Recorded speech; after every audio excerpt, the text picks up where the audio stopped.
오늘 소개해 드릴 책은 그레인, 브레인. 어, 자, 이 책 다들 사시는 게 좋습니다. 당연히 사셔야 되는 이유가 뭐냐면 이 책이 미국에서 100만 부 팔린 책입니다. 예. 그리고 이 책은 뭐 이쪽 분야에서는 한 획을 끄는 책이죠. 그러다 한번 처음 들어보시죠? 예, 저도 이 책 뭐 옛날부터 알았던 게 아니고 한 1년 전에 무슨 책을 읽다 보니까네. 자, 좋은 책을 만나는 법을 팁을 하나 드리겠습니다.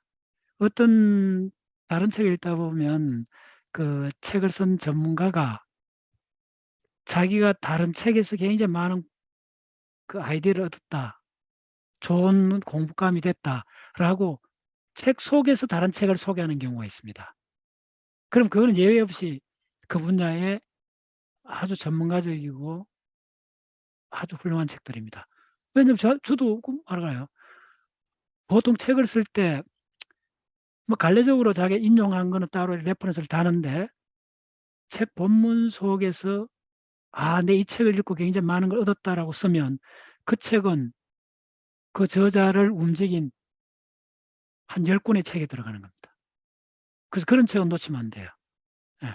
그래서 책 소개가 가장 확실한 거는 어떤 전문가나 대가가 썼는 책에서 다른 책을 인용할 때가 있어요. 그냥 레퍼런스로 다른 게 아니고 본문 속에서 어떤 사람이 어떤 책이 있었다, 상당히 좋았다, 요런 딱 나온 멘트가 나오면 그거는 그 분야에서 아주 검증받은 책들입니다. 요 책이 그런 책입니다. 공부 잘하는 것보다 더 어려운 거는 훌륭한 책을 모으는 게 더 어려울 수 있습니다. 뭐 예를 들면 강의 잘하는 대학 교수라 하든 연구 잘하는 대학 교수가 훌륭한 책을 많이 갖고 있을 거라고 생각하시나요? 그건 좀 결이 다른 이야기입니다.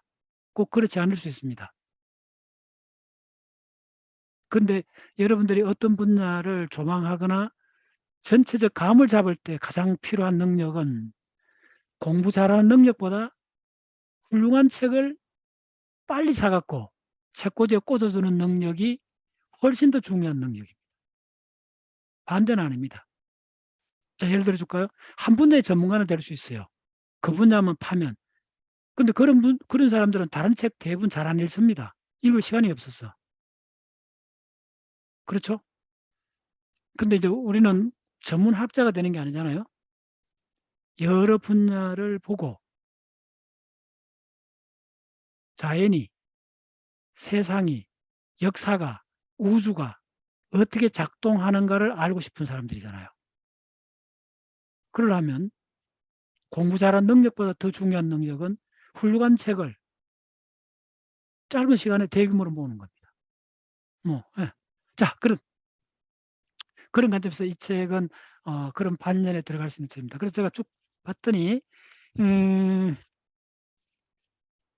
일단 한번 쭉 읽어보시면 됩니다. 그렇게 어려운 책은 아니고 주제는 딱 하나입니다.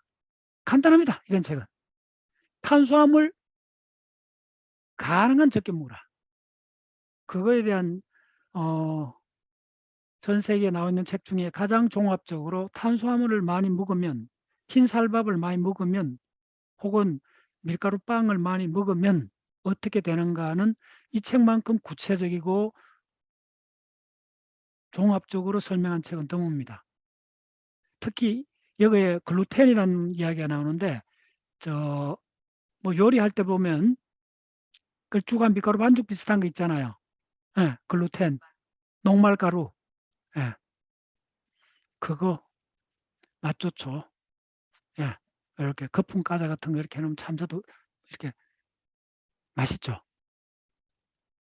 머핀빵, 소보로빵, 몰랑몰랑하고 입에 솔솔 녹는 거 계속 드셔보세요. 이 책 한번 보시면 그거 가급적 줄여야 되겠구나. 이런 전문가들 책을 보면요, 그게 왜 그런가를 가장 밑바닥에서 그게 그렇게 안 돼 있다는, 그렇게 하면 안 된다는 걸 설명해 줘요. 간단히 말씀드리면 이렇습니다.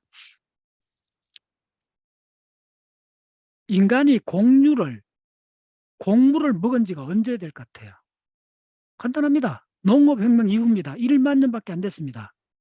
우리가 침판지에서 갈라져 있는 게 600만 년 전입니다. 우리가 아는 밀이나 귀리나 옥수수나 그 다음에 보리, 살, 특히 흰살, 살, 이 벽가식물 해갖고 우리가 먹기 시작한 지가 1만 년밖에 안 됐습니다. 뭐 구체적으로 1만 년까지도 안 올라갈 겁니다. 우리 지금 60대, 70대들은 요 책대로 따르면 음식물을 조심해야 돼요. 20대, 30대는 심리적 스트레스 굉장히 강할 수가 있어요. 음식물이나 이런 거는 어느 정도 충분히 이렇게 넘어갈 수가 있는데 우리 60대 넘어가는 사람들은 마진이 그러니까 자기의 스트레스를 조절할 수 있는 식사를 통한 마진이 일주일 정도밖에 안 된다 이거예요. 근데 요거는 안에 내용은 여러분 다 읽어보시면 다 대충 아는 내용들이에요. 상당히 많이 있고 근데 가장 이런 걸 집대성했기 때문에 미국에서 100만 부 나간 책입니다.